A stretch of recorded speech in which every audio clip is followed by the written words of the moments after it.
The ship trembled as another explosion rocked its hull. Zelara gripped her command chair tighter. Her four slender arms tensed against the vibration. Her iridescent scales flashed warning colors of deep purple and alarmed red as she watched the enemy vessels closing in on her view screen. Zelara was the commander of the Celestial Voyager, a scientific vessel from the Luminary Federation. Her mission had been simple: survey the uninhabited regions of the Orion Arm, collect data, and return home. But the pirates of the Dravax Collective had other plans. "We cannot sustain another hit," Commander said Trill, her navigation officer. "The emergency beacon is active, but we are too far from luminary space. No one will reach us in time." Zelara closed her inner eyelids in resignation. Even with their advanced technology, the scientific vessel was no match for the heavily armed pirate ships. They were outnumbered, outgunned, and running out of options. "Send the distress call on all frequencies," ordered Zelara. "Maybe someone will hear us," Trill hesitated. "But Commander, the only other species in this sector are the humans. We have never made official contact with them. They are classified as Deathworlders, dangerous, unpredictable. Their planet has extreme temperature variations, high gravity, toxic elements, and dangerous predators. The Council forbids direct interaction." Zelara looked at her crew, most wounded, some critically. The pirates would board them, soon take everything of value and leave them to die slowly as their life support failed. The Dravax were known for their cruelty. "We have no choice," said Zelara. "Send the signal." The distress call traveled through the cold vacuum of space, spreading outward in all directions. At the edge of the system, it reached a small human mining outpost on Titan Base 7. The signal was picked up by a communications specialist named Olivia, who was working the night shift. Olivia frowned at her console as the strange signal pattern repeated. She had never seen anything like it before, but the universal distress pattern was unmistakable. Someone out there needed help. She quickly alerted her supervisor, and within minutes the message had been relayed to Earth Defiance, the nearest human military vessel on the bridge of the Earth Defiance. Captain Kate Winters received the message with growing interest. The ship had been on a routine patrol monitoring mining operations when the strange signal came through. An alien distress call confirmed. "Kate, looks like someone out there is in trouble." Her second in command, Naomi Taylor, nodded. "They must be desperate to broadcast on open frequencies like that. From the signal pattern, it's not any species we've encountered before." Kate tapped her fingers against the armrest. "First contact during a rescue mission. Not exactly how the diplomats planned it, but we can't ignore a distress call. Set course for the coordinates, maximum speed." The Earth Defiance was not the largest vessel in Earth's fleet, but it was fast and well-armed. Originally designed for rapid response to pirate threats against human outposts, it was perfect for this situation aboard the Celestial Voyager. Zelara and her crew had barricaded themselves in the command center. The pirates had breached the outer hull and were cutting their way through the inner doors. The air was growing thin as life support systems failed. "Commander, another ship is approaching," announced Trill suddenly. "It's moving very fast, not luminary configuration." Zelara felt a flicker of hope. "Is it responding to our distress call?" "Yes, but it's not a configuration I've ever seen before." Trill looked up with all four eyes wide. "It matches no known species in our database." On the main view screen, a new ship appeared. Moving with surprising speed, it positioned itself between the Celestial Voyager and the pirate vessels. It was smaller than the pirate flagships, but had a distinctly aggressive design. Sharp angles, matte black hull with glowing blue engine signatures. It looked like a predator, sleek and dangerous. "Incoming communication," said Trilla. Flat screen activated, and Zelara saw her first human. The creature had only 2 arms, 2 eyes, and was covered in some kind of protective suit. Its skin was a pale tan color, and it had long brownish fur on top of its head. The most striking feature was its predatory forward-facing eyes. "This is Captain Kate Winters of the Earth vessel Defiance. We received your distress call and are here to render assistance. Please identify yourselves." Zelara blinked rapidly, trying to process this development. The human spoke calmly but with authority. "I am Commander Zelara of the Luminary Science Vessel, Celestial Voyager. We are under attack by Dravax pirates. Our shields are failing and we have many wounded. The human nodded. We see the situation. Commander, stand by. What happened next? Astonished Zelara. The human ship, despite being outnumbered, 3-1, moved to engage the pirate vessels. Its weapon systems came online with frightening efficiency, targeting the lead pirate ship with precision. The pirates, clearly not expecting resistance, scattered and attempted to regroup. But the human ship pursued with a tenacity that left Zelara speechless on the bridge. Of the Earth Defiance, Kate was in her element. Pirates were pirates no matter what species they came from. And she had dealt with plenty of them. Weapons status, she demanded. All systems green. Captain replied. Naomi, target locked on the lead vessel. Fire. The Defiance's main cannons released a barrage that struck the pirate ship with devastating accuracy. The pirates returned fire, but the human vessel moved with surprising agility. Avoiding the worst of the assault, another human appeared on screen, this one with darker skin and short black fur on her head. Captain, these ships are using outdated shielding technology. Our targeting systems can penetrate their defenses easily. Perfect, said Kate. Keep pressure on the lead ship. We need to show them we're not an easy target. The Dravax pirates were used to preying on vulnerable merchant vessels and science ships not tangling with warships. The sudden appearance of an unknown but clearly battle-ready defender caught them off guard. Kate opened a channel, broadcasting on all frequencies. Attention, pirate vessels. This is Captain Kate Winters of the Earth Defiance. You are attacking a vessel that has requested our protection. Withdraw immediately, or we will respond with maximum force. The pirate ships hesitated.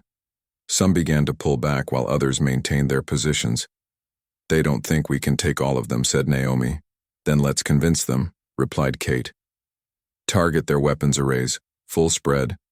The Defiance unleashed another barrage, this time hitting multiple pirate vessels simultaneously. Explosions bloomed across the void as weapon systems were disabled on 2 of the pirate ships. The pirates returned fire, but the Defiance executed a series of maneuvers that would have been impossible for larger vessels. The human ship was fast, nimble, and its crew worked with practiced efficiency. Aboard the celestial voyager, Zelara and her crew watched in amazement as the single human vessel engaged the pirate fleet. The Dravax were notorious throughout this sector, feared by most spacefaring species, yet these humans were fighting them with remarkable skill and courage. I can't believe it, whispered Trill. These humans are fighting an entire pirate fleet to protect us. They don't even know. Zelara studied the human ship, noting its battle tactics. The humans moved their vessel in ways that seemed reckless but were clearly calculated. They used the pirates' own formation against them, drawing fire in ways that caused the pirates to hit their own allies. The Deathworlders fight like they have nothing to fear, said Zelara. But they clearly know what they're doing. The battle continued for several more minutes. The pirates, growing increasingly desperate, tried to overwhelm the human vessel with numbers. But the Defiance was too fast, too well handled. Their weapons struck with precision, disabling rather than destroying when possible. Finally, the pirate flagship began to retreat. The others quickly followed, unwilling to continue a fight that was costing them too much aboard the Earth Defiance.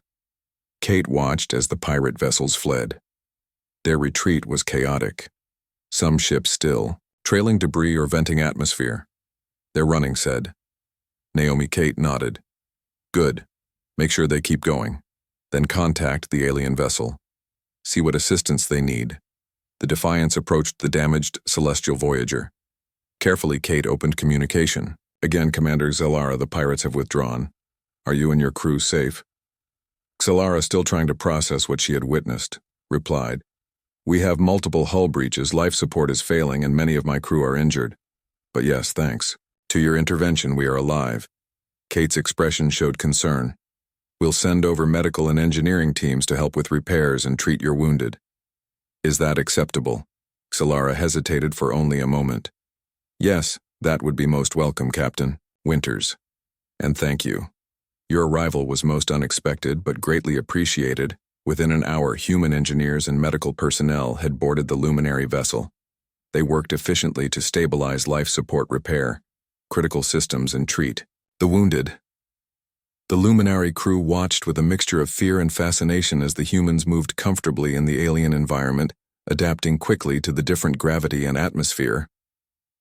A human medical officer named Maya worked alongside, Zilara helping coordinate the rescue efforts. The human showed no discomfort at Zilara's alien appearance, treating her with professional courtesy. "Your species responded to a distress call from complete strangers," said Zilara. "You risked your lives. For us," Maya looked up from treating a wounded Luminary crew member. "It's what we do," she said simply. "If someone needs help, and we can provide it, we will. Especially against pirates. They prey on the vulnerable, no matter what species they belong to. But you could have been destroyed," said Zilara. "The Dravax are feared across this sector," Maya smiled. "At home we have a saying, better to die on your feet than live on your knees. We don't take kindly to bullies." Zilara considered this. The humans' approach to danger was fundamentally different from the Luminari.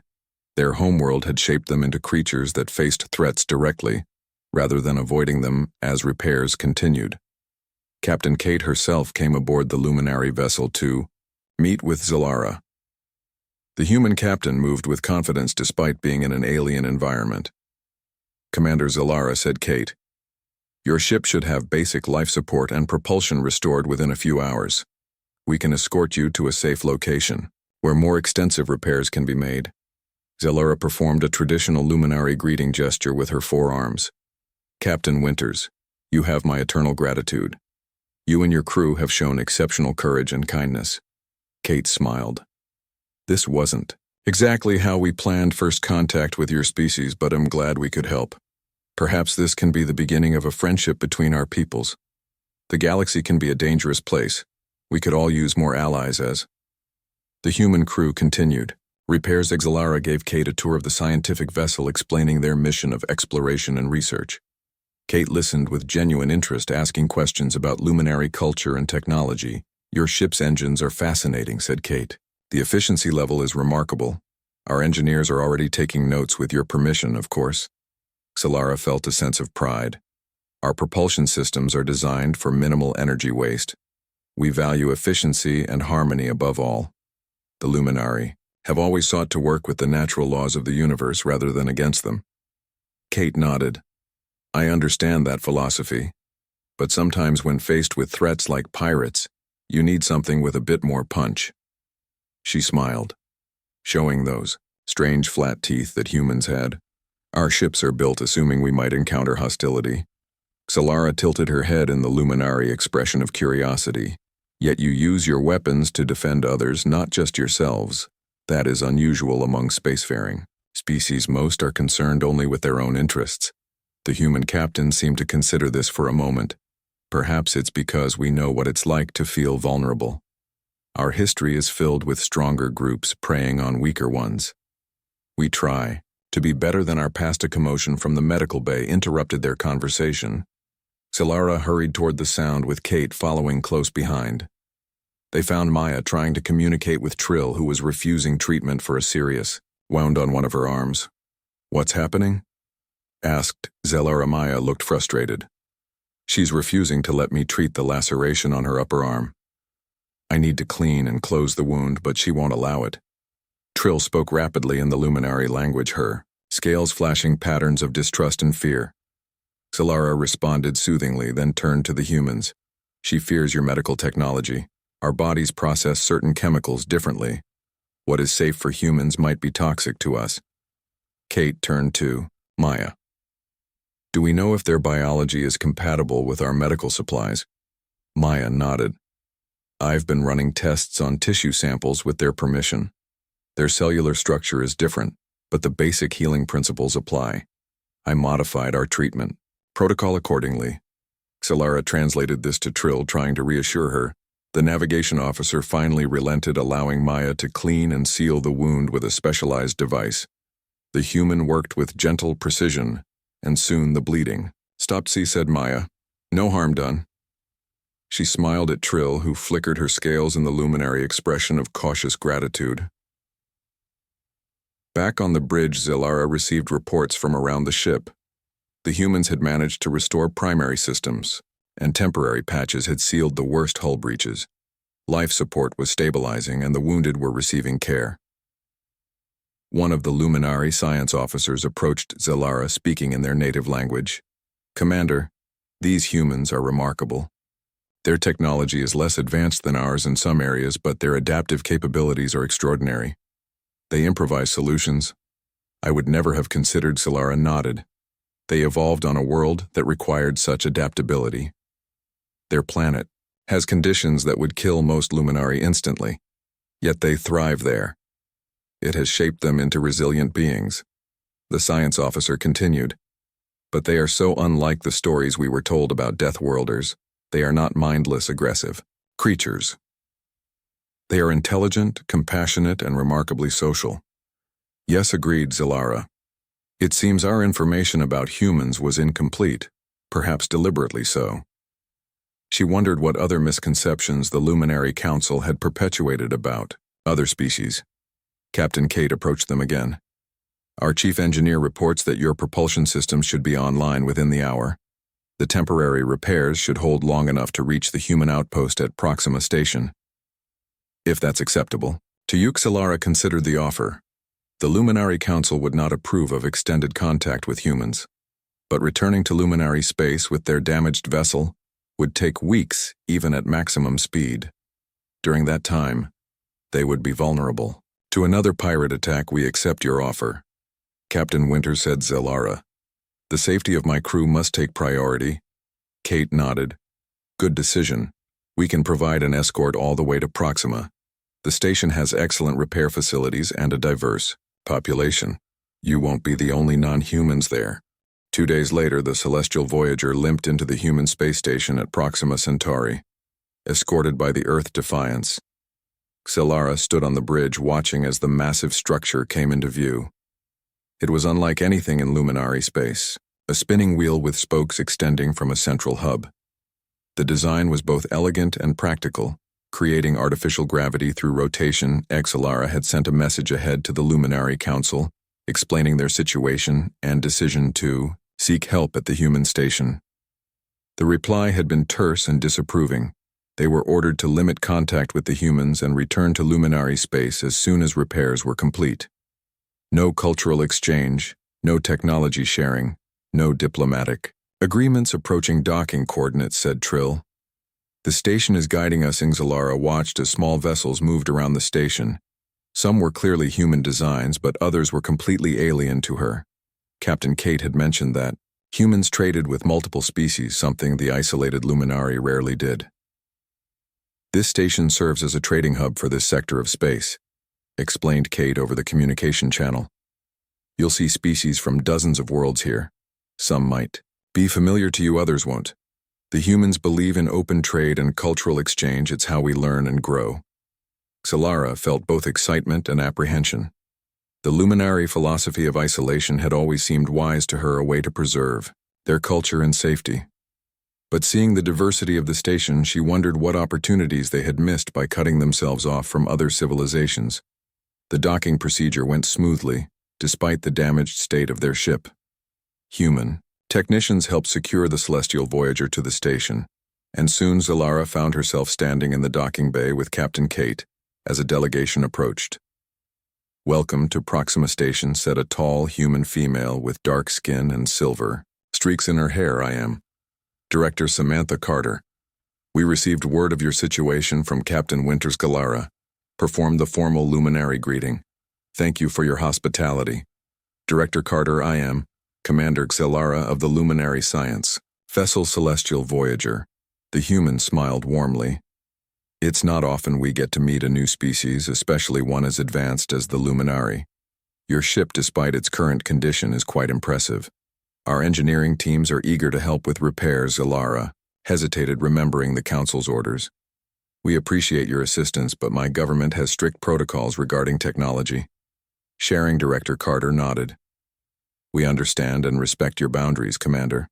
The repairs will be conducted under your supervision, and according to your specifications, we have no intention of violating your trust." As they walked through the station, Zalara and her senior officers marveled at the diversity. They saw species of all shapes and sizes, some humanoid, others completely alien, all coexisting in a shared space. The concept was both fascinating and slightly overwhelming for beings used to the homogeneous environment of luminary worlds. The humans had arranged quarters for the luminary crew, adjusting the environmental controls to match their preferred conditions. As Zellara settled into her temporary room, she reflected on the events that had brought them here. The door chimed, and she called for entry. Trill stepped inside her scales, shifting in patterns of concern. Commander, the Council is most displeased. They have sent another message demanding our immediate return once minimal repairs are complete. They consider our presence here a violation of isolation protocols, Zellara sighed. The Council fears what they do not understand, Trill. And they do not understand humans or their way of life. Trill moved closer, her voice lowering. But Commander, after what we've seen, do you still believe isolation is the wisest path? The humans fought to protect us without knowing anything about us. They shared their medical knowledge, their repair facilities. They asked for nothing in return except perhaps friendship. Zellara had been considering the same question. The Luminari had always believed that contact with other species, especially Deathworlders, would bring only danger and corruption. But the humans had shown them nothing but kindness and respect. I don't know anymore, Trill, she admitted. Perhaps there is wisdom in both approaches. Caution has value, but so does connection.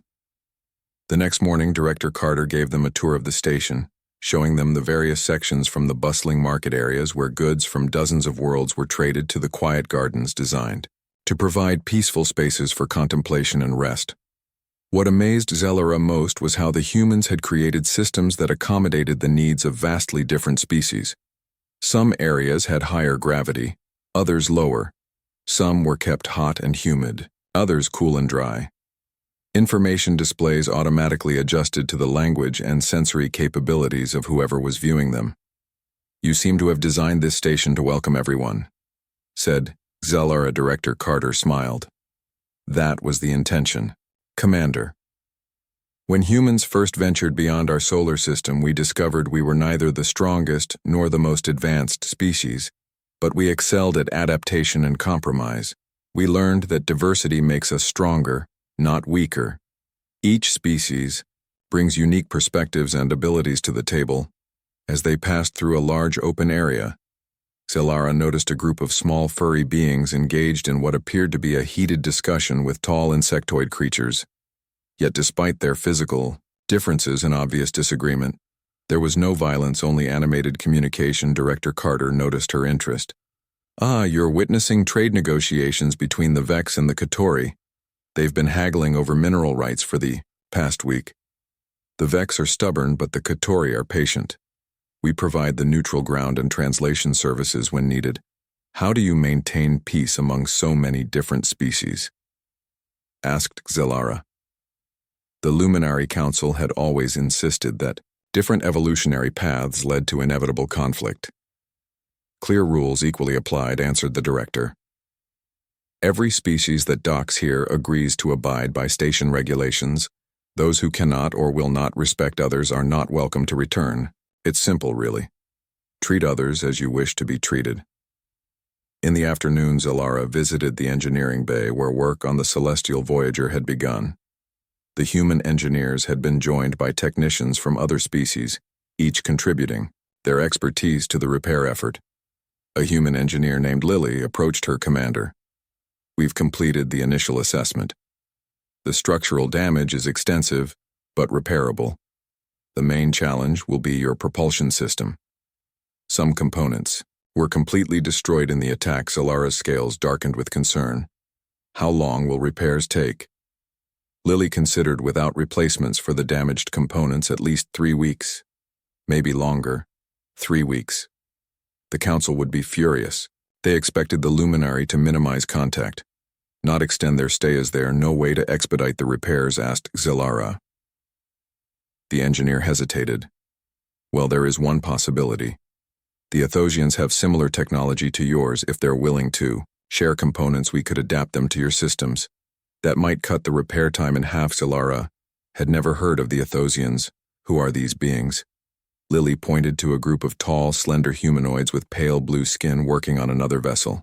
They're from a system about 20 light years from here, highly advanced, especially in propulsion technology. They've been trading with humans for about 15 years now. They're particular about who they share technology with, but Director Carter has a good relationship with their ambassador. On the eve of their scheduled departure, Solara was invited to a gathering in the station's central garden. Captain Kate Naomi Maya and other crew members from the Earth Defiance would be there along with Director Carter and representatives from several species who had contributed to the repair effort. The garden had been designed to accommodate multiple forms of life. Plants from dozens of worlds grew together, creating a harmonious environment that somehow worked despite the different requirements of each species. The air was filled with a mixture of scents, some familiar to Solara, others completely alien, but not unpleasant. Director Carter welcomed her warmly. "I wanted to give you and your crew a proper send-off, Commander, and an opportunity to meet some of the species who call this sector home." Solara was introduced to beings of remarkable diversity. The insectoid Katori she had observed earlier turned out to be brilliant mathematicians who had helped recalculate the Celestial Voyager's navigation systems. The furry Vex were experts in metallurgy. Their contributions had strengthened the damaged hull. There were crystalline beings who communicated through light patterns, aquatic species who required special environmental suits to move through the air, and many others as the evening progressed. Solara found herself in conversation with Captain Kate. "Your ship is ready to depart," said the human captain. "The repairs exceed original specifications. Your vessel is actually more efficient now than before the attack." Solara nodded. The combined expertise was remarkable. Each species brought unique perspectives and solutions. "Our engineers have learned much from the experience." "And what have you learned?" Commander asked. Kate gently. Solara considered the question carefully. "Everything I thought I knew about humans, about cooperation, about the dangers of the galaxy, has been challenged. The Luminary believe that isolation protects us, but isolation also limits us. It prevents growth and understanding." Kate smiled. "Understanding is the first step toward change. And sometimes a crisis is necessary to shake us out of established patterns." Solara's scales shifted in patterns of agreement. "The pirates' attack was devastating, but without it we would never have experienced all this." She gestured to the diverse gathering. "Never known that humans would fight to protect strangers. Never discovered that our fears were based on incomplete information." "So what will you tell your council?" asked Kate. "The truth," said Solara. "That the universe is more complex and more wondrous than our limited perspective allowed us to see. That species from death worlds are not necessarily to be feared. That isolation may have protected us in the past but cannot secure our future." Kate looked pleased, but she also looked concerned. "Do you think they'll listen?" Solara sighed. "Not immediately. Change comes slowly to the Luminary. We value tradition and stability, but seeds have been planted. Our crew has experienced something profound. Our scientists have collected data not just about stellar phenomena, but about cooperation and diversity. This knowledge cannot be unlearned." Later that evening, Solara found herself speaking with the Athosian. "Ambassador, again, you return home tomorrow," said Selena. "What will you do with what you've learned?" Solara answered honestly. "I will share it. Those who are ready to hear will listen. Those who are not may eventually become curious enough to seek their own experiences." The Athosian seemed satisfied with this response. "The Luminari have remained isolated for too long. Commander, your species has much to offer the galactic community, and much to gain from it." The next morning, as final preparations for departure were underway, Solara received an unexpected visitor. Captain Kate arrived at her quarters with a small metallic device. "A gift," said the human captain. "It's a quantum communicator, designed to work across vast distances. If you ever need to, contact us again for any reason. This will reach Earth Defiance or Proxima Station." Solara accepted the device, her scales flickering with emotion. "This is generous, Captain. But my council would consider it a breach of protocol." Kate smiled. "Sometimes, protocols need to be reconsidered, Commander, especially when circumstances change." She hesitated, then continued. The pirates who attacked you. They weren't just random raiders. They targeted your vessel specifically. The Dravax rarely venture into this sector unless well paid to do so. Solara felt a chill run through her. What are you suggesting, that someone wanted to prevent your mission from succeeding? Someone who knows what you were really doing in this sector?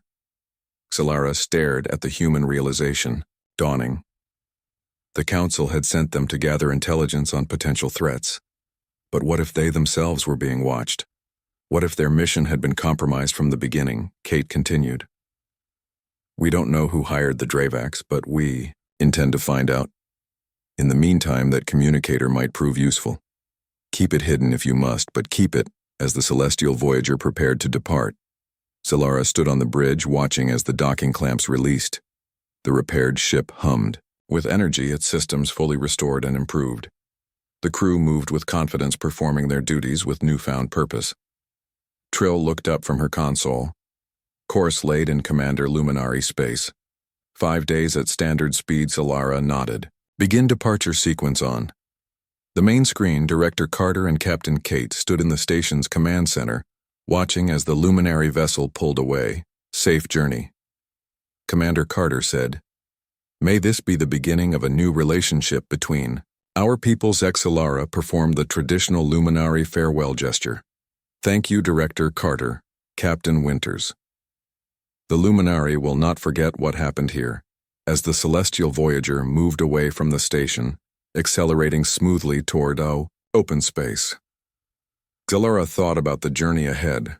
They would return to Luminary space, carry their report to the Council, face questions, and possibly censure for their extended contact with other species. But they would also bring knowledge that could transform Luminary society if shared properly. Knowledge of humans who fought to protect strangers, of diverse species working together for mutual benefit, of a galaxy far richer and more complex than the Luminary had allowed themselves to see. The Deathworlders had answered their distress call, not as conquerors but as allies. And in doing so, they had opened a door that could never truly be closed again. In her private quarters, Solara carefully secured the quantum communicator Captain Kate had given her. She didn't know if she would ever need to use it, but its presence was reassuring, a tangible connection to the humans who had saved them and the diverse community they had briefly joined. As the ship entered faster than light travel, leaving the human station behind, Solara knew that while they were returning home, they were also moving forward into a new and uncertain future, one in which the Luminary might finally take their place in the wider galactic community. And it had, all begun with a distress call answered by the most unlikely of saviors, the Deathworlders from Earth. That evening, Solara met with the Athosian ambassador, a dignified female named Selena. The meeting had been arranged by Director Carter in her private conference room. The Athosian studied Solara with large, almond-shaped eyes. So you are Luminary. We have heard of your people, though you rarely venture beyond your borders. Solara performed the formal greeting gesture. I am honored to meet you, Ambassador Selena. Our current situation is unusual. We would not normally seek assistance outside our territory. The Athosian's expression remained neutral. Your isolation policy is well known, Commander. Many species find it puzzling. The universe is vast and full of wonders, yet the Luminary choose to experience only a small corner of it. Solara felt a flicker of defensiveness. The policy has served us well. It has kept our culture pure and our people safe. Has it, asked Selena? Or has it merely kept you ignorant of the true nature of those you fear? Director Carter intervened smoothly. Ambassador, Selena, the Luminary ship was attacked while on a scientific mission. They need specific components to repair their propulsion system, components that I believe your people could provide. The Athosian turned to Carter. You know our policy, Samantha. We do not share technology with species who might use it for expansion or aggression. I can assure you, said Solara quickly, that the Luminary have no interest in expansion. We seek only to return to our territory. Selena studied her for a long moment. Then why were you in this sector? Commander, far from your designated exploration zones. Solara blinked in surprise. How did you know? The Athosians maintain extensive sensor networks, explained. Director Carter. They monitored traffic throughout this region, primarily for scientific purposes, and Zillara hesitated, uncertain how much to reveal. The truth was that the Luminary Council had sent them to investigate rumors of a new alliance, forming between several species, an alliance that might eventually threaten Luminary interests. Such a mission violated their stated policy of non-interference, but the Council had deemed it necessary. "We were collecting data on stellar phenomena," she said finally. "It required venturing beyond our usual range." The Athosian's expression suggested she didn't believe this explanation, but she didn't press further. Instead, she said, "I will consider your request, Commander. But first, I would know more about your encounter with the humans. How did they respond to your distress?" Zillara described the battle with the pirates and the humans' intervention, speaking with growing enthusiasm, as she recalled Captain Kate's skillful tactics and the crew's bravery. She found herself explaining how the humans had risked their lives for strangers and how they had provided medical care and technical assistance without demanding anything in return. As she spoke, she realized how much the encounter had affected her. Her perception of humans had transformed completely from fearsome deathworlders to respected allies. When she finished, Selena nodded thoughtfully. "The humans are indeed unusual among spacefaring species. Their evolutionary path created beings of remarkable contradiction. They are capable of great violence, yet also great compassion. They can be fiercely territorial yet welcome strangers. They compete and cooperate in equal measure. It makes them unpredictable, but also valuable allies." The Athosian rose from her seat. "I will provide the components you need, Commander. Not because I believe your story about stellar phenomena, but because I believe your experience with humans has begun to change your perspective. That is a development." The Athosian's wish to encourage. Zillara felt relief mixed with confusion.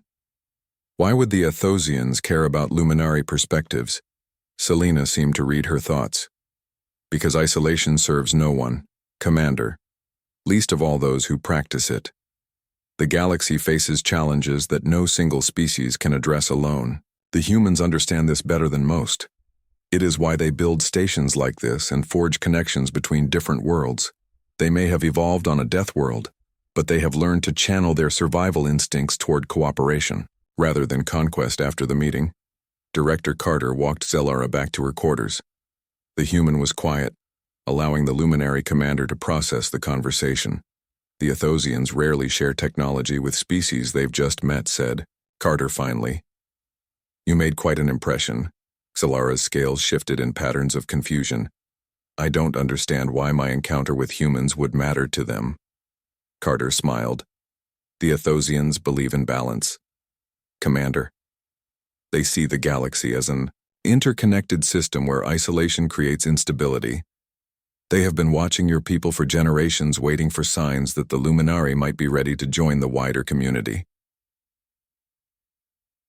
The next day, repairs on the Celestial Voyager began in earnest with the Athosian components. Zillara spent much of her time overseeing the work, but she also made time to explore the station further, often accompanied by Trill or other crew members. The more they saw, the more questions they had. In the station's educational center, they discovered a historical display showing the development of the human interstellar community. A timeline marked key events from their first hesitant steps beyond their solar system to the establishment of trade, routes, and diplomatic relations with dozens of species. What caught Zilara's attention was the section detailing first contact situations. Not all had gone smoothly. There had been misunderstandings, conflicts, even small-scale wars. But in each case, the humans had persisted, seeking common ground and mutual benefit. "They adapt so quickly," said Trill, studying the display. "Even their setbacks become opportunities for learning." A human educator named Diane, who managed the center, overheard them. "That's been the key to our survival," she explained. "We evolved on a planet that tried to kill us daily, from predators to diseases to natural disasters. Earth taught us harsh lessons.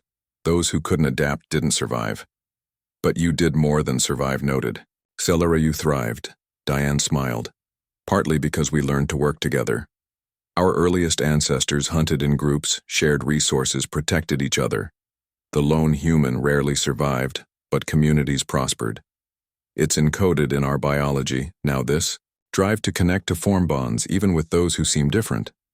As the days passed, Selara received increasingly urgent messages from the Luminary Council demanding their immediate return and expressing disapproval of their extended contact with other species. But she also received private communications from individual scientists and explorers within Luminary society, expressing curiosity and requesting more information about the humans and other species. The repair work progressed, faster than expected, thanks to the Athosian components and the combined expertise of the multicultural engineering team. Selara found herself torn between relief and reluctance. The sooner the ship was repaired, the sooner they would have to leave.